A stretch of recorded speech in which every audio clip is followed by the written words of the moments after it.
中日关系通咧紧张，中国国再宣布，今仔日要伫咧甲午战争历史遗憾的山东省劳公岛海峡进行一段射击。日本的防卫大臣小泉进次郎表示，会伫咧离台湾101公里的乌那岛部署飞弹。咱的外交部表示讲，安尼施做呢，对维护台海安全是有帮助，符合咱的国家利益。若战争的时阵，负责驻守关键基础设施的警政署保利特机动中队，今仔日早起头一届伫咧淡水海南站执行防护操演。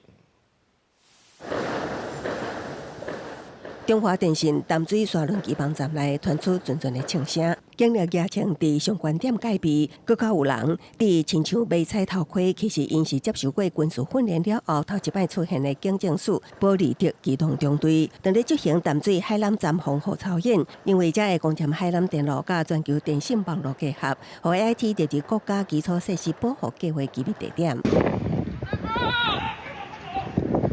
演习是先做好准备，最近中日关系因为台海议题很不紧张，中国阁宣布，你是伫有甲午战争历史遗憾的山东省劳公岛海峡进行实弹射击。日本防卫大臣小泉进次郎伫视察离台湾110公里的乌那国岛陆上自卫队的时，正是要伫当地部署飞弹，阁抛出甲美国驻日本大使同齐食早顿的相片，阁表示会进一步强化美日同盟威胁甲应对能力，引起咱国日本的关切。从与那国岛的这个位置来看，它对于美日台之间的这个安保有何重要性？那我们是否应该建立常态的这个对话或协调的相关机制，有帮助于维护台海的一个安全？我想跟日本各方面的对话一直在进行当中，军事同盟啊，或是签订同盟条约啊，是不是？那对于我们台湾国土多一份保障嘛？寻求签订正式军事同盟，并不一定是